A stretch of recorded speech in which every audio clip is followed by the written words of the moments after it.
Land ভ্যালিউশন করবেন, ক্যাম্পুরা যাবে তো গরিবের টার্নে আমাদের না ঠেলতে বললাম না ভাই, পাম্পের দিকে নাই, পাশের সিগন্যালটা কিন্তু স্টিল ছাড়ে নাই। হ্যালো গাইস, আসসালামু আলাইকুম, welcome to my Facebook page and my YouTube channel rule 0.2। তো আজকে আমি যাব অফিসের কাছে মোহাম্মদপুর, আর মোহাম্মদপুর যেতে যেতে আপনাদের সাথে বাইকের খুব ইম্পর্টেন্ট বিষয়গুলো নিয়ে কথা বলবো। তো চলেন ভিডিওটা পড়া দেখি। আমাদের দৈনন্দিন জীবনে বাইক খুব ইম্পর্টেন্ট একটা জিনিস। বাইক যেমন আমাদের সময়কে সাশ্রয় করে এবং আমাদেরকে টাকাও সেভ করে। তো যদি আমরা বাইক ছাড়া চলাফেরা করতে যাই সেক্ষেত্রে দেখা গেছে আমাদের প্রচন্ড সময় নষ্ট হয়ে যায়। তো ঢাকা শহরের রাস্তায় আসলে বাইক ছাড়া চলাচল করাই যায় না। তো আমি বর্তমানে যে রাস্তা দিয়ে চলাচল করতেছি, যে রাস্তাটা ব্যবহার করতেছি, এটা হচ্ছে গণভবনের সামনের রাস্তা, আর এটা জাতীয় সংসদ ভবনের পিছনের রোড। আমি মনে করি ঢাকা শহরের মধ্যে সবচেয়ে সুন্দর রাস্তা হচ্ছে এটা। কারণ এই কারণে এটা সুন্দর রাস্তা, কারণ এই রাস্তা দিয়ে যারা চলাচল করেন তারা জানেন যে এই রাস্তায় অনেক নিয়ম কানুন মাইনা চলতে হয়। তো আপনি যদি এই যে সামনে যে দাগগুলা দেওয়া আছে রোডের মাঝখানে, ওই দাগগুলা যদি লেন ভায়োলেশন করেন সেক্ষেত্রে কিন্তু আপনার মামলার ব্যবস্থা আছে, এবং আপনার স্পিড যেটা দেওয়া আছে ওই স্পিডের বাইরেও কিন্তু বাইক রাইড করতে পারবেন না। কারণ এতটুকু রাস্তার ভিতরে অনেকগুলো সার্জেন্ট বসানো থাকে দেখার জন্য। তো এই রাস্তায় আসলে অবশ্যই একটু সাবধানে কেয়ারফুলি বাইক চালাবেন, তা না হলে কিন্তু মামলার শিকার হইতে হবে। আর এই রাস্তাটাকে আগে বলা হতো জিয়া উদ্যান, এখন বলা হয় চন্দ্রিমা উদ্যান। আর ছোটবেলায় এখানে অনেকবার ঘুরতে আসছি, কারণ এই জায়গাটা ঘোরার মতো জায়গা, ছবি তোলার মতো জায়গা। জায়গাটা আসলে খুবই সুন্দর। দুই পাশে কৃষ্ণচূড়া গাছগুলা যখন ফুলগুলা ফুটে ওঠে তখন খুবই ভালো লাগে। এবং জিয়া উদ্যানের পাশে যে লেকটা থাকে, ওই লেকের যে একটা ব্রিজ আছে, এখানে ছোটবেলায় এসে ছবি তুলতাম, এবং এই লেকে অনেক পোলাপান গোসল করে। আর এই জিয়া উদ্যানে ছোটবেলার অনেক স্মৃতি আছে। স্কুল পালায় এসে এখানে আড্ডা দিছি, কত ধরা খাইছি এখানে আড্ডা দিয়া বাসায়। তো আসলে এইগুলো এখানে অনেক স্মৃতি রয়েছে আমার ছোটবেলার। তো এই রাস্তা দিয়ে বাইক চালাইতে খুব ভালো লাগে। রাস্তাটাতে সব সময় ঠান্ডা বাতাস থাকে, কারণ যেহেতু আশেপাশে গাছগাছালি দিয়ে ভরা। এই রাস্তায় যখনই আসি যতই গরম থাকুক এই রাস্তাটা থাকে শীতল।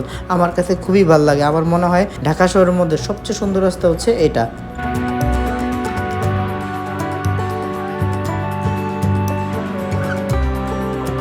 এখন আমি এখান থেকে যাবো হচ্ছে হাতের বামে যে মেট্রো রেল স্টেশনগুলো হয়েছে, ওই মেট্রো রেলের স্টেশনের নিচ দিয়ে একটু ঘুরবো। কারণ আমরা তো আসলে টানেলে যেতে পারি না। চট্টগ্রামে যে টানেল হয়েছে, তো আমাদের গরিবের টানেল কিন্তু এইটাই। তো আমাদের ঢাকা শহরে যারা টানেল দেখতে চান তারা এই রাস্তার নিচে দিয়ে চলাচল করতে পারেন, তাহলে একটু হালকা আপনার টানেলের ফিল পাবেন। কারণ অরিজিনাল যে টানেল আছে ওটা তো চট্টগ্রামে, ওটাতে তো যাওয়া সম্ভব না। তাই এটাকে আমার মনে হয় গরিবের টানেল। তো আসলে এই রাস্তার অবস্থা যদি আমি 3 থেকে 4 বছর আগে চিন্তা করি, খুবই খারাপ অবস্থা ছিল, খুবই জ্যামজট, অনেক বাজে অবস্থা ছিল। মানুষ সহজে এদিকে আসতেই চেত না। বর্তমানে এই রাস্তার কন্ডিশন এত সুন্দর হয়েছে যে মনে হবে যে ইউএসএ কিংবা আমেরিকার কোনো রাস্তায় আমরা চলাচল করতেছি। আসলে খুবই সুন্দর হয়েছে, এবং ট্রাফিক জ্যামটাও এই রাস্তায় অনেকটা কমে গেছে। এই জন্য আমি ধন্যবাদ জানাই বাংলাদেশ সরকারকে। আমার আসলে এই রাস্তায় আসলে এখন খুবই ভালো লাগে, মনে হয় যে আমি বাংলাদেশে না, বাংলাদেশের বাইরে কোনো রাস্তায় আমি চলাচল করতেছি।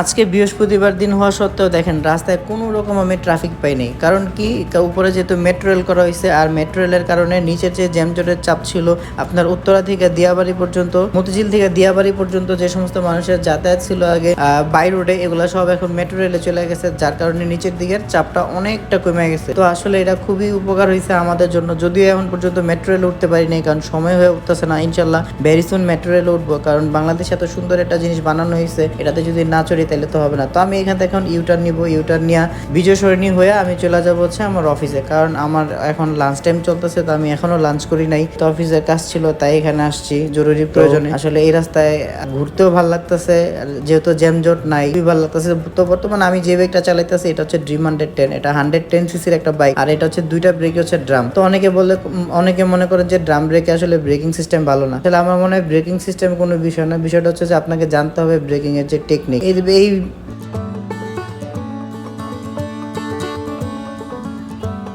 এই বাইকটা ড্রাম ব্রেক হওয়া সত্ত্বেও এই বাইকের ব্রেক যে যতটা স্মুথ, আমি মনে করি ডিস্ক থেকেও আমার বেটার ফিল আসতেছে এখানে। তো আপনি যখন একটা বাইক ব্রেক করবেন তখন অবশ্যই বাইকের সামনে পিছনে 2টা ব্রেক একসাথে মিলে ধৈরা ছেড়া ব্রেক করবেন, তা না হলে কিন্তু ব্রেকিং জমবে না। তো আপনি যদি ক্লাস টান দিয়ে ব্রেক করেন সেক্ষেত্রে কিন্তু বাইকের ব্রেক কখনোই ভালো হবে না। বাইকের ব্রেক করতে হবে ইঞ্জিন ব্রেক দিয়ে, কারণ আপনি যখন অ্যাক্সেলারেশন ছেড়ে দিবেন এবং ক্লাস ছেড়ে দিবেন, আপনার বাইকের 50% ব্রেকিং কন্ট্রোলিং কিন্তু চলে আসবে অটোমেটিক, আর বাকিটা আপনি ব্রেক শু, ব্রেক প্যাড এগুলোর উপর ডিপেন্ড করে ধরতে পারেন। তো এই জিনিসটা মাথায় রাখবেন। আর আপনি যত পরিমাণ ক্লাসের ব্যবহার উঠাই দিবেন, আপনার বাইকের মাইলেজ কিন্তু তত বেড়ে যাবে। প্রয়োজন ছাড়া আসলে ক্লাসের ব্যবহার কোনো দরকারই নেই। ক্লাসের ব্যবহার শুধুমাত্র গিয়ার শিফটিং এবং গিয়ার উঠানো নামানো, এবং বাইকটা বন্ধ হয়ে যাওয়ার আগ মুহূর্তে শুধুমাত্র ক্লাসে ব্যবহার করবেন, আদারওয়াইজ ক্লাসের কোনো দরকারই নেই।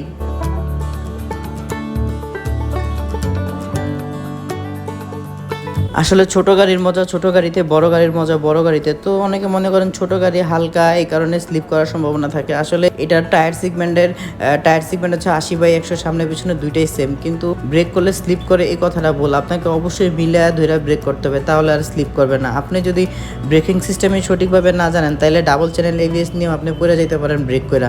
আর যদি ব্রেকিং সিস্টেমটা আপনি জানেন, তাহলে 80 সিসির গাড়ি নিয়েও আপনি অনায়াসে ব্রেক করতে পারবেন। সম্পূর্ণ ডিপেন্ড করে আপনার রাইডিং স্কেলের উপরে। তো আমি এখন চলে আসছি বিজয় সরণি ব্রিজের উপরে।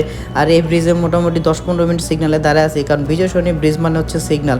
এখানে যারা যাতায়াত করেছেন রেগুলারলি বা করছেন, তারা জানেন যে এই সিগন্যালের কতটা প্যারা। একবার যদি আপনি সিগন্যালে পড়ে যান, মিনিমাম আধা ঘন্টা আপনাকে আটকে থাকতে হবে। বাইকের যত্নে অবশ্যই সঠিক সময় ইঞ্জিন অয়েল পরিবর্তন করবেন, এবং আপনার বাইকের বেসিক কয়েকটা জিনিস আপনাকে জানতে হবে, যেগুলো মেনটেন্যান্স করলে আপনার বাইকের কোনো রকম কোনো সমস্যা হবে না। যেমন 1 নম্বর হচ্ছে বাইকের ক্লাস অ্যাডজাস্টমেন্ট, 2 নম্বর হচ্ছে আপনার বাইকের চাকার হাওয়ার প্রেশার, এবং আপনার বাইকের স্পার্ক প্লাগ, এয়ার ফিল্টার, এগুলো সবসময় নিট অ্যান্ড ক্লিন রাখবেন। সেক্ষেত্রে দেখা গেছে আপনার বাইকে কোনো ঝামেলা হবে না। এবং আরেকটা জিনিস মেনটেন করতে হবে, আপনার বাইকের চেনের যে অ্যাডজাস্টমেন্ট থাকে, অ্যালাইনমেন্ট থাকে, এটা অবশ্যই সঠিক রাখতে হবে। তাহলে দেখবেন যে আপনার বাইকে কোনো রকম প্রবলেম হবে না। তো সবাইকে অসংখ্য ধন্যবাদ ভিডিওটা কষ্ট করে দেখার জন্য। দেখা হবে পরবর্তী নতুন কোনো ভিডিওতে, নতুন কোনো ব্লগে। সে পর্যন্ত ভালো থাকবেন। আসসালামু আলাইকুম।